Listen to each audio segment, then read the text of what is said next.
Before the story begins, please subscribe. It's quick, free, and powerful. Then comment your state below to show where you are watching from. Your support helps us share more stories and lessons. Together we keep this channel growing strong. Now let's go on with my story. I am Bertha. I am 68 years old. I live in Miami, Florida. For most of my life, this mansion by the ocean was not just a house. It was a dream built with sweat, tears, and love. When my husband Charles was alive, we called it our little palace. White walls shining in the sun, palm trees swaying out front, and the smell of salt water rolling in from Biscayne Bay. He passed away 5 years ago. A sudden heart attack, the kind that leaves you standing with the coffee still hot on the counter, wondering how silence can be louder than thunder. After he was gone, the house felt enormous.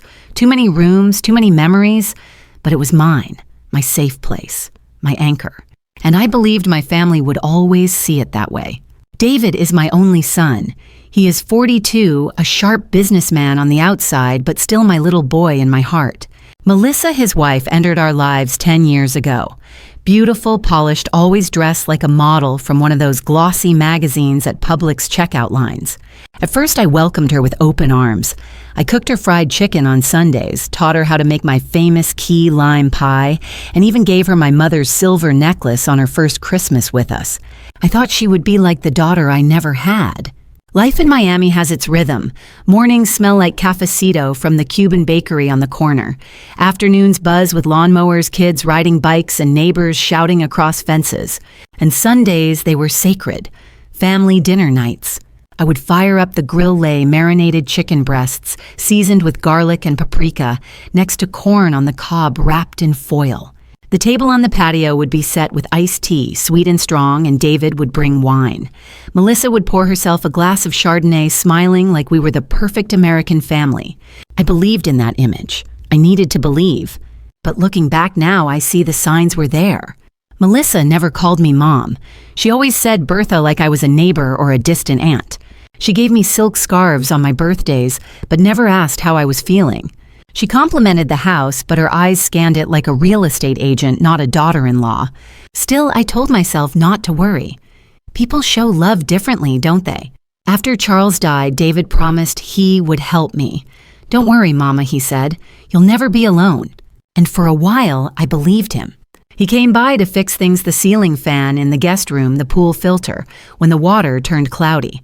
Melissa tagged along, but she never touched tools.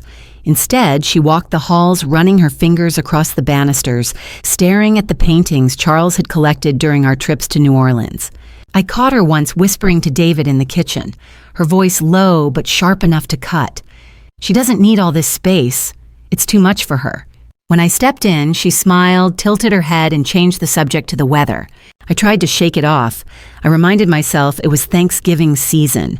The air smelled of roasted turkey and pumpkin spice pies from every Publix bakery. I set the dining table with the good china, the ones Charles had bought from a trip to Boston. Family filled the seats. The house echoed with laughter music and the clinking of glasses. But when I looked across the table, I saw Melissa watching me. Not with warmth, not with affection.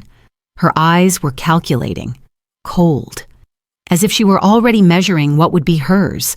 Florida nights are warm, humid enough to make your skin shine with sweat. After the guests left, I walked out to the balcony. The ocean stretched wide, dark, and endless. The city lights glittered like diamonds scattered along the shoreline. I held Charles's old navy blanket around my shoulders, the one that still carried a faint trace of his cologne. I whispered into the wind, "I hope you're watching me. I hope you can see what's happening." Because deep in my bones, I felt it. Something was shifting. The peace I had built was about to crack. Still, I clung to hope. I believed Melissa would soften. I believed David would protect me. I believed family meant loyalty, respect, and love. I wanted to trust that no one could take away what Charles and I had built together. But as I closed the sliding glass door that night, I didn't know the truth yet. That the greatest threat to my life and legacy was already sitting at my Sunday dinner table. And she was smiling. The first signs didn't come with thunder. They came quietly. A whisper in the kitchen, a drawer left open, a look that lasted too long. It was early December. The Miami air was still warm, but the nights carried a hint of chill. I had just finished trimming a small Christmas tree by the living room window. Lights glowed red and green, the scent of pine mixed with cinnamon candles I bought from Target. It should have been peaceful, but it wasn't. Melissa arrived with David for Sunday dinner. She wore heels that clicked against the marble floor. Her perfume lingered heavy like a cloud that wouldn't lift. Bertha, she said not. Mom never mom. Do you have the deed papers? The ones for the house? I froze. The deed? Why do you ask? She smiled, tucking hair behind her ear. Oh, just curious. David and I were thinking, what if something happened? Wouldn't it be easier if the property was already in our names? My stomach turned. I set the casserole dish down too hard, the spoon rattling inside. David avoided my eyes, pretending to check the football game on his phone. Melissa leaned closer. You know, Bertha, it's a lot of responsibility. This house is worth, $50 million. It's too much for you alone. Don't you want peace of mind? Her words were honey, but her tone was sharp. That night, after they left, I checked my desk drawer, the place where Charles and I always kept important documents. The folder with property deeds was slightly shifted, not gone, but touched. I knew. I could feel it. I sat in the leather chair, the same one Charles used to read the Miami Herald every morning. My hands shook as I pulled the folder closer. Every page seemed intact, but the edges told another story. Someone had flipped through them. The following week, stranger things began happening. I found my bedroom door unlocked when I was certain I had locked it. The safe box in the closet had scratches near the keyhole. One morning, as I walked past Melissa's purse on the kitchen counter, I saw the corner of a paper peeking out. My breath caught. It was a copy of a bank statement. My bank. I tried to stay calm. I brewed myself a cup of coffee extra strong, like I used to make for Charles before he went fishing at dawn. But my hands wouldn't stop trembling. How did she get that? Did David give it to her, or did she sneak into my office when I wasn't looking? I folded the paper back in place. My heart pounded so hard I thought she would hear it the moment she walked in. Later that evening, I confronted David gently. Son, did you tell Melissa about my accounts? He glanced at her, then back at me. She's just trying to help Mama. She worries about you. Help, that word sliced through me. Melissa smiled sweetly. Exactly. We just want to make sure you're taken care of. At your age, it's easy to get confused. Her words stung like ice. I wasn't confused. I wasn't losing my mind, but she wanted me to believe I was. The following Sunday, the church service at St. Mary's ended with warm handshakes and holiday hymns. But as I walked toward the exit, I heard whispers. She's been forgetting things. Maybe she's not safe alone. My cheeks burned. Melissa stood nearby, smiling politely, shaking hands with the pastor's wife. Had she been planting stories about me? My friends looked at me differently, not with respect, with pity. That evening, I tried calling my attorney, Mr. Jacobs. His secretary answered. I'm sorry, Mrs. Walker, she said. Mr. Jacobs isn't available. Maybe try next week. Her voice was polite, but there was something odd. Hesitation, as if she had been told to keep me at bay. My chest tightened. I realized then that Melissa wasn't just watching me. She was cutting me off, piece by piece, like a spider spinning a web, tightening it around me. That night, I walked through the mansion. Every step echoed on the marble floor. I passed the grand piano, silent now. I touched the family photos lined along the hallway, David as a boy, Charles holding him proudly on the beach. I wanted to believe those memories still meant something, but I could feel the walls closing in. When I reached the front door, I slid my key inside, turned it. It wouldn't move. I tried again and again. The lock had been changed. I stood frozen on the doorstep, Florida's night air, thick with humidity mosquitoes, buzzing near the porch light. My heart raced. This was my house, my home, and yet the key in my hand no longer opened the door. That was the moment the whispers became truth. The unease hardened into certainty. Melissa wasn't just curious. She wasn't just nosy. She was planning something big. And I was standing at the edge of a storm I hadn't fully seen yet. But I knew deep in my bones that the storm was already here. The next morning, I stood on the porch with my useless key still heavy in my hand. This was my home, but I felt like a stranger on my own front steps. I rang the bell. Footsteps echoed inside. The door opened. Melissa stood there. Her smile was wide, too wide. "Bertha," she said sweetly, "why are you ringing the bell? You don't live here anymore." Her words sliced through me. Cold. Final. I stared at her. "What do you mean I don't live here? This is my house." She tilted her head like I was a confused child. "Not anymore. David and I decided it's safer if you stay at a retirement community. Less stress, more care." Her voice was honey, but her eyes were knives. David appeared behind her. "My son, my only child." "Son, tell me this is a joke," I begged. But he didn't laugh. He didn't even flinch. He just sighed like he was tired of me. "Mama Melissa's right. It's for the best. You've been forgetting things, losing track of papers. We can't risk you making mistakes with the estate." The word estate hit harder than any punch. I felt the world tilt. The Atlantic breeze slapped my face, but the real sting was inside my chest. Melissa folded her arms. "This mansion is ours now. We're in charge. And you need to step aside." She said it with triumph, like she had finally won some secret war. I tried to step inside. Melissa blocked the doorway. Her perfume smelled sharp like citrus gone sour. I pushed against her shoulder. "Move, I'm going in." But she shoved me back. Her manicured hands dug into my arms, harder than I expected. I stumbled, nearly falling off the porch. For a moment, I thought David would help me. He didn't. He just stood there, hands shoved deep in his pockets, his eyes fixed on the floor. "Don't make this harder, Mama," he muttered. "Just let us handle it." Let them handle it. The mansion Charles and I built. The home filled with our memories, and my son was handing it away. My voice shook, but I forced strength into it. "This is still my house. You can't just push me out." Melissa laughed. "Oh, Bertha, you really don't get it. You're old. You're fragile. And soon the court will agree you're not capable anymore." Her eyes gleamed, like she already saw me locked away somewhere silent and powerless. Neighbors across the street peeked from their porches. One couple whispered, clutching their coffee mugs. They didn't come closer. No one ever does. People don't like getting involved in family drama. So they just watched as I stood outside my own locked house, humiliated in the Florida sun. Finally, Melissa stepped back, but not to let me in. She tossed a duffel bag at my feet. Inside were my clothes, my shoes, my life reduced to a single bag. "Here," she said. "Take your things. We don't want you left with nothing. Consider it generous." Generous. The word made bile rise in my throat. I picked up the bag. The zipper was half open. Charles's navy blanket poked out from the side. The one I wrapped around myself just last night on the balcony. The balcony I could no longer step onto. I wanted to scream. I wanted to fight. But my voice died in my chest.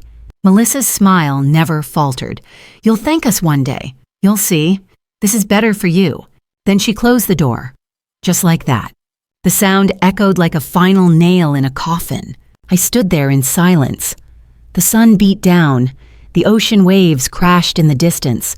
I had never felt so small, so erased in all my life. I dragged the bag to the edge of the driveway. The stone path scraped beneath my shoes. I looked back at the mansion, the white walls glowing against the Florida sky, the same walls that once held laughter family dinners, Christmas mornings. Now it was just a prison, and I was exiled. I climbed into my car. The leather seat burned from the heat. I turned the key. The engine roared, but inside me, everything felt silent. I drove away slowly, hands gripping the wheel. In the rearview mirror, the mansion shrank smaller, until it vanished behind palm trees. Tears blurred my vision, but under the ache, a thought cut sharp and clear. They had pushed me out, shoved me aside, but they hadn't won.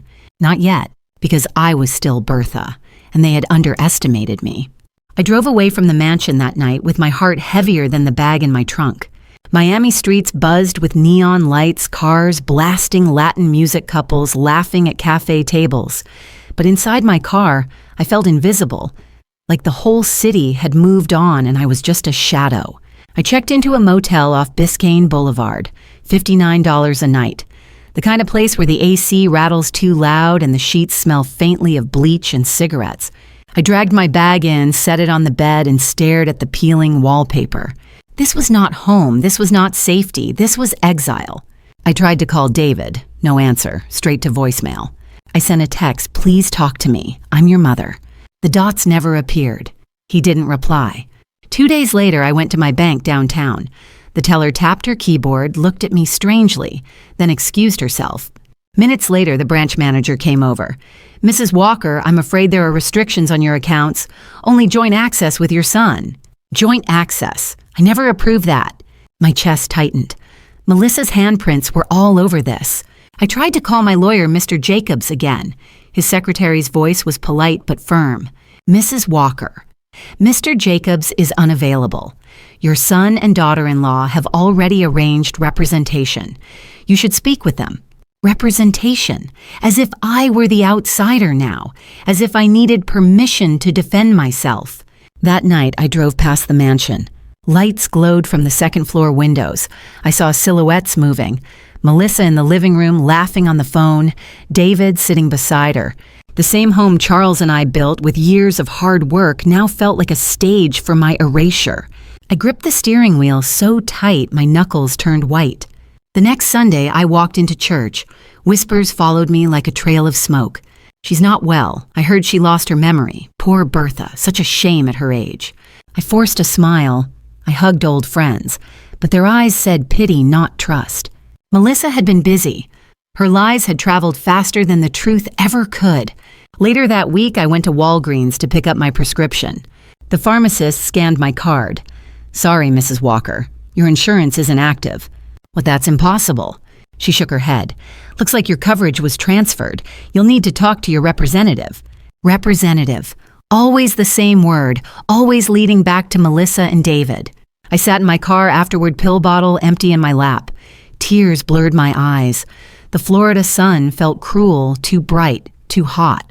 How had my life shrunk so quickly? 1 week ago, I was the matriarch of a 50 million mansion.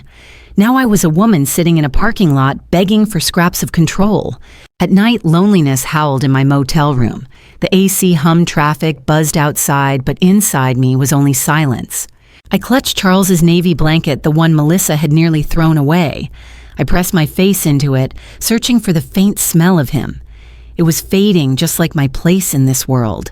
One evening, I tried calling my sister in Tampa. Her voice was hesitant. "Bertha, I heard from David that you're not doing well. Maybe you should let him handle things." Her words crushed me. Even family doubted me now. Melissa's lies had poisoned every corner of my life. Days passed. My money was frozen. My voice dismissed. My son lost to manipulation. I felt stripped bare like the Florida palms in a hurricane, bent and battered roots, hanging on by threads. But in that motel room, as I sat in the dim glow of the TV playing old reruns, a thought sparked. If Melissa had gone this far to erase me, she must be hiding more. And somewhere out there had to be proof. Something that could bring her world crashing down. For now I was powerless, but I wasn't finished. The storm had taken everything, but I was still breathing, and storms never last forever. The motel room had become a cage. Every night I lay on the thin mattress listening to trucks roar down Biscayne, the walls shaking with every pass. I held Charles's blanket tight, and I prayed for some kind of sign. It came one afternoon. I was sitting outside the motel sipping a lukewarm Diet Coke from the vending machine. That's when I saw him, Carlos, our old gardener. His truck rattled into the lot, the same beat-up Ford with peeling green paint. He stepped out, sun hat in hand, his face weathered from decades of Miami heat. "Mrs. Walker," his voice cracked. "I've been looking for you." I blinked. "Carlos, why are you here?" He sat on the curb beside me, glancing around nervously. "Because I know what they're doing, and I can't stay quiet." My heart kicked hard. "What do you mean?" He lowered his voice. "Last week I was trimming the hedges by the side office. Melissa left her window open. I heard her on the phone. She was talking about selling the mansion." "Selling it," I whispered. "She doesn't own it." He shook his head. "She told someone in New York that the deal was almost done. She said you'd be out of the way before the ink was dry." I felt dizzy. The Miami sun blurred into waves of heat. "Did you see proof?" Carlos nodded. I did more than see. I took a photo. Here."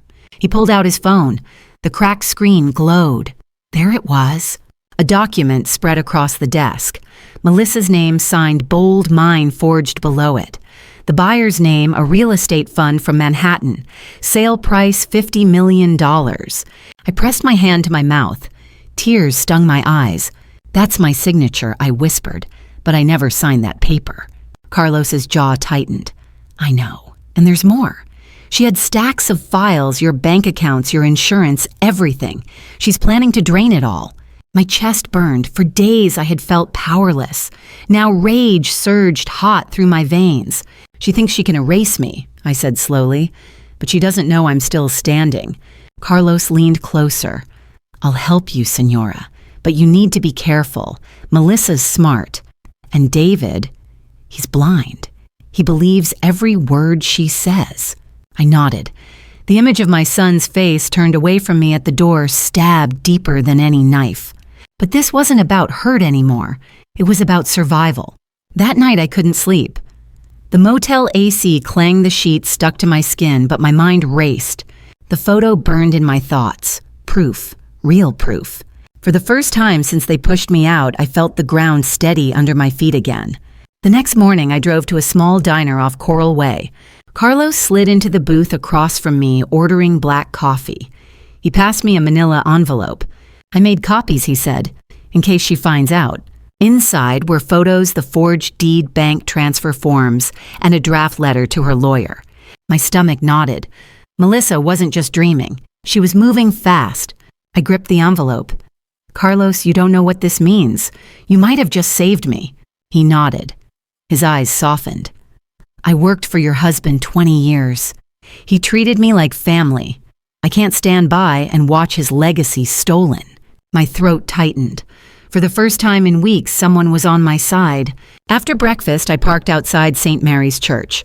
I walked into the empty pews, the stained glass glowing red and blue. I bowed my head. "Charles, if you can hear me, give me strength, because the fight is just beginning." But as I left, my phone buzzed. A text from an unknown number. "Bertha, stop digging. For your own good." My hands shook. Someone knew. Someone was watching me. I climbed into my car, heart hammering. I looked in the mirror. Behind me, a black SUV idled at the corner. Tinted windows, engine running, not moving. I pulled out quickly, my pulse racing. The SUV followed. I drove in circles through Miami streets, past Cuban bakeries, past pastel-painted houses. The SUV stayed behind me, 2 cars back. Finally, I ducked into a crowded Publix lot, slipping out the side exit. The SUV rolled past slowly, then disappeared. I gripped the wheel, my breath ragged. Melissa knew I was alive, and she knew I had something she wanted. That night, back at the motel, I spread the papers across the bed. The forged deed, the transfer forms, the letter. Proof of betrayal, proof of fraud. My hands trembled, but not from fear this time, from resolve. Because now I wasn't just the victim. I was the witness, the fighter, the woman with evidence. And in the quiet hum of the motel's broken AC, I whispered to myself, "They thought they buried me, but I'm coming back. And when I do, I'll bring everything with me." Miami nights can feel like velvet. The ocean breeze, the glow of neon, the hum of music floating from rooftop bars. But that night, the air was sharp.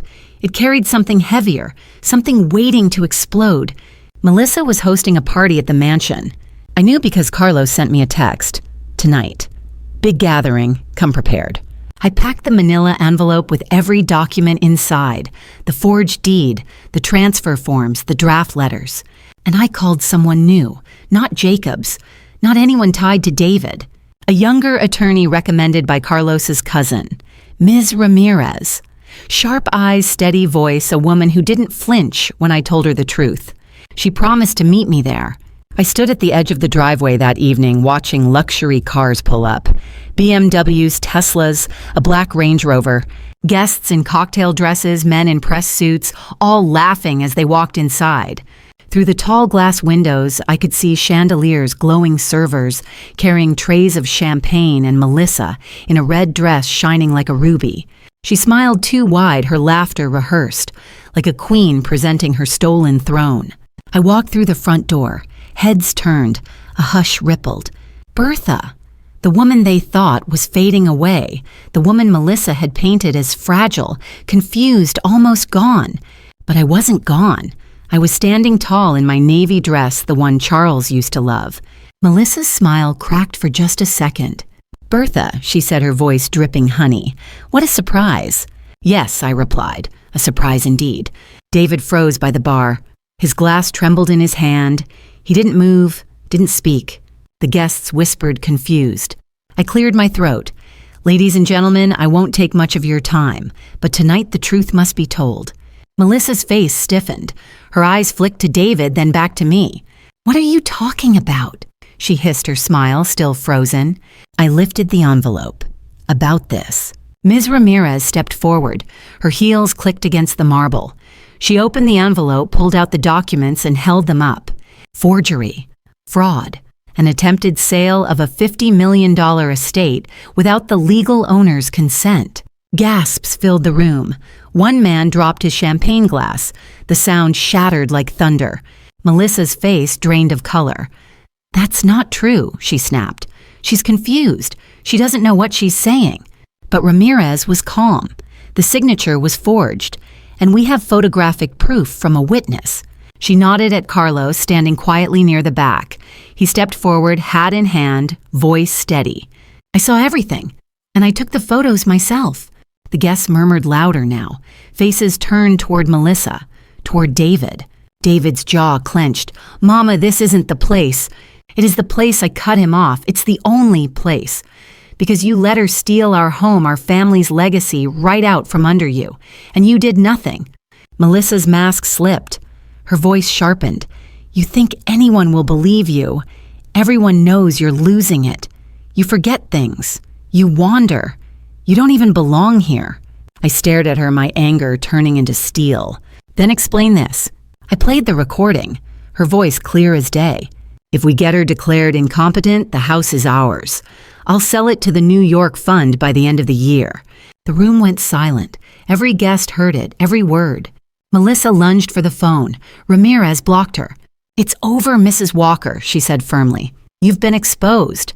For the first time, I saw fear in Melissa's eyes. Not annoyance, not smugness, real fear. David's glass slipped from his hand, spilling red wine across the marble. He looked at Melissa, his voice hollow. You told me she was confused. You told me it was for her own good. Melissa's mouth opened, but no words came. Guests backed away, whispering, phones raised to record. The chandelier sparkled above, casting light on Melissa's crumbling facade. I stood taller, my voice strong. This is my house, my husband's legacy, and no one, not even family, will take it from me. Melissa's hands shook. She tried to speak, but the words tangled. The sound of sirens echoed faintly outside. Ramirez's eyes met mine. She nodded. They're here. For the first time in weeks, my chest loosened. Justice wasn't complete. But tonight, truth had cracked open the lies. And there was no going back. The sirens grew louder. Red and blue lights flashed against the white walls of the mansion. Guests gasped. Some put down their glasses. Others grabbed their phones, already filming. Melissa froze her red dress, glowing under chandeliers, her face pale like the champagne glass shattered on the floor. The front doors swung open. 2 Miami-Dade officers stepped inside. Badges gleamed under the light. Melissa Walker. One of them asked, his voice firm. Her lips trembled. This is a mistake. She's lying. That old woman. But Ramirez cut her off. She forged documents. She tried to sell a $50 million estate without consent. And I have evidence. She handed the envelope to the officer. He flipped through quickly. His expression hardened. Melissa's eyes darted to the crowd. David, tell them. Tell them I'm your wife. Tell them we were protecting your mother. David's shoulders sagged. His eyes, glassy, finally met mine. Mama, he whispered. I didn't know. The words were broken, shattered, too late. The officer stepped forward. Mrs. Walker, you'll need to come with us. Melissa flinched, but before he could touch her, she snapped. You don't know anything, she screamed. She's not the saint you think she is. I only did this because... Her voice cracked. Her eyes burned. And then came the twist. "She owes the bank," Melissa shouted. "She signed over collateral years ago. She's broke. This whole mansion was already in debt." The crowd gasped. Even Ramirez blinked. I froze. "What are you talking about?" Melissa laughed bitterly. "Oh, don't act innocent, Bertha. Your husband took out loans against this house. I found the papers. Millions in hidden debt. And guess what? The bank's been calling. They'll take it all once they know the truth." My knees weakened. I grabbed the table for balance. Hidden debt Charles never told me. Or maybe he had and I'd chosen not to hear. The guests murmured louder, whispers slicing the air. She might lose it all. Maybe Melissa isn't lying. Is the mansion really safe? Melissa smirked, her lipstick smeared at the edges. "You see, I wasn't stealing. I was saving us. I was protecting David's future." Ramirez stepped forward, her voice firm. Lies on top of lies. If the bank had a claim, they would have notified the rightful owner, not a forged heir. Not you. Melissa's smile cracked again. She looked around wildly, searching for sympathy, finding none. Carlos spoke up, his accent sharp, his voice steady. "I saw her.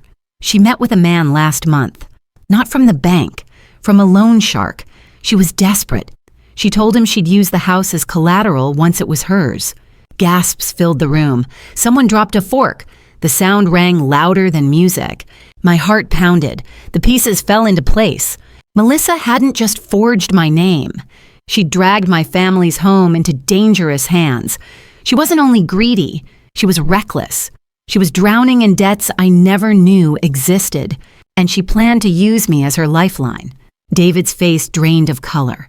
He looked at his wife, his voice breaking. "Melissa, is that true?" She sneered. "You think your mother's better? You think she cared about us? She let your father hide debts for years. I just tried to fix it." Her voice rose higher, wild, unhinged. "I did it for us. For you, David. Everything I did was for you." The officers moved closer. Mrs. Walker calmed down. "You need to come with us." She thrashed. "No, you don't understand. If I don't sell this house, we're ruined. The collectors will come. They'll take everything." Her words cut through the air. Desperate. Terrified. But no one moved to comfort her. Not even David. Ramirez placed a hand on my shoulder. "Bertha, don't let her twist this. Even if there was debt, the law protects you, and her crimes stand on their own." I nodded slowly, my chest still heavy, but my resolve steady. Melissa's web of lies was unraveling strand by strand. The officers pulled her arms back. Handcuffs clicked into place. The sound echoed in the ballroom. Guests whispered. Phones recorded. Melissa's eyes darted wildly, her voice cracking into screams. "You'll regret this, Bertha. You'll all regret this. You don't know who you're dealing with." The officers dragged her out her heels, scraping marble. Her red dress trailed like a torn flag. And then she was gone. Silence fell. All that remained was the glitter of chandeliers and the weight of truth. David sank into a chair, head in his hands. His world shattered, his choices laid bare. I stood tall, not victorious, not yet, but stronger than I had felt in weeks. Because Melissa was right about one thing. The fight wasn't over. The debts, the bank. The storm she had unleashed was still circling. But now the lies were exposed. The truth was mine, and I was ready. When the police car rolled away with Melissa, the mansion felt different. For weeks, I had stood outside those doors, locked out, stripped of my place. Now I stood inside again. Not as a guest, not as a shadow, but as the rightful owner. Guests slipped out quickly, murmuring, their heels tapping against marble. Phones still buzzing with videos. Miami gossip travels fast. By morning, the whole city would know. David sat slumped on a chair, his face pale, his glass of wine still spilled across the floor. I looked at him, my voice low. "Son, you chose her lies over my truth. But now you've seen it yourself." He lifted his head slowly, eyes red. "I didn't know Mama, I swear. I thought she loved me." My heart cracked, but I stayed strong. Love doesn't destroy family. Love doesn't steal. The next morning, I met with Ramirez at her office downtown Miami. Her desk was covered with thick files, court papers, and my manila envelope. She looked up, her eyes sharp. "Bertha, Melissa's arrest is only the start. If we want this mansion safe, we need to move quickly. I leaned forward. Tell me what to do. She spread out the papers. Melissa forged your signature on at least 3 documents, 1 deed transfer, 1 bank authorization, and 1 insurance form. We'll file charges for fraud and forgery. But there's more. She tapped another folder. The loan sharks Carlos mentioned. We found the records, wire transfers, phone logs. She promised them collateral. But since she never owned the mansion, their claims won't hold. Relief washed through me, but Ramirez wasn't done. However, we need to secure a court order declaring you the sole owner. That way, no one can challenge you again. The following week, I stood in Miami-Dade County Court. The courtroom smelled faintly of wood polish and old paper. The judge, a stern woman with gray hair, studied us from the bench. Melissa's chair was empty. She remained in custody. Ramirez stood tall, presenting the evidence. Photos from Carlos, recordings of Melissa, forged signatures compared to my real one. The judge leaned forward. Clear case of fraud. Mrs. Walker retains full ownership of the estate. Her gavel struck wood. The sound echoed like thunder. It felt like justice itself. Reporters swarmed outside. Microphones shoved toward me. Bertha, how does it feel to win back your home? Did your daughter-in-law really forge everything? Will you press charges? I raised my chin. My home is mine again. My husband's legacy is safe. And yes, I will fight until justice is complete. Cameras flashed. The headlines would run by nightfall. Miami widow outsmarts daughter-in-law, $50 million mansion scandal. Back at the mansion, I walked through every room. The grand piano in the corner, the balcony overlooking the ocean, the family portraits along the hall. For weeks, I had been locked away from them. Now I touched each one again, claiming them back. But I wasn't just reclaiming walls. I was reclaiming myself. Carlos visited that evening. He brought a bottle of Coke and a bag of empanadas from his wife's kitchen. He set them on my counter. You're home again, Senora. It feels right. I smiled, tears stinging my eyes. Carlos, I couldn't have done it without you. He waved his hand. Your husband was good to me. This is my way of keeping his promise alive. We ate at the kitchen table, the same table Melissa once mocked. It never tasted sweeter. But the battle wasn't done. 2 days later, I received a letter from the bank. Official seal. Cold words. Outstanding debts under the late Charles Walker's name. Please contact us immediately. My stomach dropped. Melissa's screams at the party came rushing back. The mansion, our life, all tied to loans I never knew about. I drove to the bank the next morning. Ramirez at my side. The lobby smelled of lemon polish, cool air blasting from vents. The manager, a tall man in a gray suit, led us to his office. Mrs. Walker, your husband refinanced the property 10 years ago. A business venture. He paid most of it, but there's still a balance. My hands tightened on the chair arms. How much? He slid the paper across. $2.3 million. The number glared at me. Huge. Heavy. Like a new storm cloud overhead. Ramirez spoke firmly. Mr. Walker is deceased. This debt cannot be enforced through forged heirs, and under Florida law, the estate is protected. We'll negotiate terms. The manager shifted. We're open to settlement, but time is limited. That night, I stood on the balcony, the Miami waves crashing below. Melissa thought she had destroyed me. She thought she could bury me under lies and debts. But she underestimated something. I wasn't just a widow. I wasn't just an old woman. I was Bertha Walker, and I was done being silent. The next morning, I called a press conference. Reporters gathered on the mansion lawn. Cameras rolled. I stood at the podium, Ramirez beside me. This mansion, I said, was built with love. It was stolen with lies. But I fought back, and I won. Flashes exploded. People cheered. And now I promise every senior in Miami, never let anyone silence you. Never let anyone steal your legacy, because no one is too old to fight for the truth. The applause rose, and for the first time in months, I felt something I thought I had lost forever. Not just justice, not just power, but hope. The courtroom was packed. Reporters filled the benches. Their pens scratched quickly, their cameras pointed steady. Melissa sat at the defense table, her red dress replaced by a plain orange jumpsuit. Her hair pulled back her face, pale. She looked nothing like the woman who once smiled like a queen in my living room. The judge cleared her throat. Melissa Walker, you are guilty of forgery fraud and attempted theft of property valued at $50 million. You are also guilty of conspiring to defraud financial institutions. The room held its breath. Melissa gripped the table knuckles white. The judge's gavel came down. 15 years in state prison, no parole for the first 7.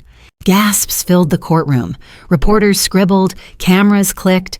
Melissa turned her head, eyes wild, and found me in the front row.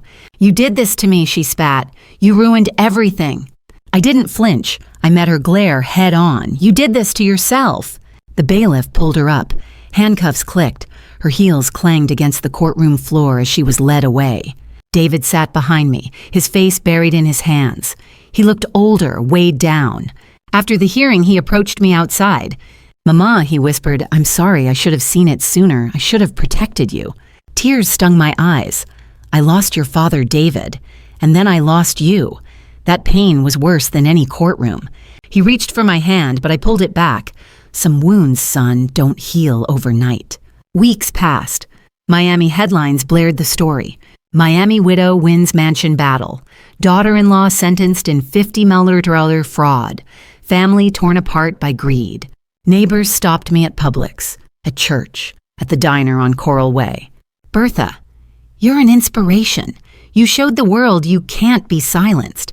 I smiled politely, but inside I carried scars no headline could heal. Ramirez visited often. She brought updates on the debts. We negotiated with the bank. The estate is secure. You'll keep the house. No one can touch it now. Relief washed over me, but it was bittersweet. Because the mansion felt different. The walls still stood. The ocean still glimmered outside. But the laughter, the family dinners, the warmth, those were gone. One afternoon, I walked the halls alone. I stopped at a framed photo. Charles holding David on the beach, sunlight in their hair waves crashing behind them. I touched the glass. Charles, I did it. I saved what we built. But I couldn't save our family. My voice cracked. The house echoed my silence. David called sometimes. He asked if he could visit. I always answered softly, not yet. Because forgiveness was not ready, not after betrayal that deep. Maybe one day, but not today. The community moved on. Melissa's name faded into court records and news archives. Her 15 years behind bars would erase her power, but her shadow would always linger. A reminder of how greed can poison even the closest bonds. I stood on the balcony one evening. The Florida sunset painted the sky pink and gold. Waves shimmered below boats drifting in Biscayne Bay.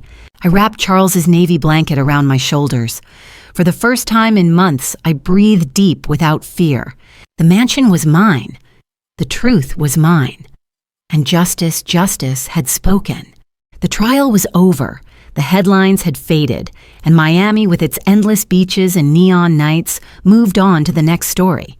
But for me, life was just beginning again. I woke each morning to the sound of waves rolling against Biscayne Bay. The salty air drifted in through the balcony doors. The palm trees swayed their leaves, whispering like old friends. This was home, mine again. Not stolen, not forged, not silenced. I filled my days with small rituals. Cafecito from the Cuban bakery down the street. Morning walks with Carlos through the garden he tended for decades. Sunday dinners once more, though smaller now, with neighbors who sat beside me when family could not. And slowly the house that once felt haunted began to breathe again. Melissa's chapter was closed. 15 years in a Florida state prison. Her face no longer plastered across gossip blogs or whispered in Publix aisles. She had time now, time to sit, to think, to reckon with the choices that destroyed her life. And maybe, just maybe, she would understand one day that greed builds nothing. It only burns. David still called. Sometimes once a week, sometimes less. His voice carried shame, but also longing. I listened. I let him speak. I didn't slam the door shut. Because forgiveness is not a single act. It is a road paved slowly, one step at a time. Maybe one day he and I would share a Sunday dinner again. Maybe. But for now, peace was enough. I walked the mansion halls without fear of shadows. I opened the safe and the papers were untouched. I unlocked the front door and no one tried to take my key away. The silence of betrayal was replaced with the steady rhythm of safety. One evening I stood on the balcony. The sky glowed pink and orange boats drifting lazily on the water. I held Charles's navy blanket tight around my shoulders, and I whispered into the wind, "Justice found me. Truth saved me. And love will heal me." For the first time in a long time, I believe those words. And maybe as you listen to my story, you wonder, what would you do if betrayal came from your own family? Would you stay silent? Or would you rise even when the world doubted you? It is never easy, but it is always worth it. Because here is the truth. Sometimes the people you love most can wound you the deepest. But lies cannot stand against the light of truth. Even in betrayal, healing is possible. Justice is possible. And if my story moved, you share your thoughts in the comments. Tell me, what would you fight for if your legacy was on the line? Subscribe for more stories like this, stories of family, of betrayal, of truth, and of hope. I looked once more at the waves crashing below, at the mansion glowing in twilight, and I knew I was not just surviving, I was living. At last, peace was mine.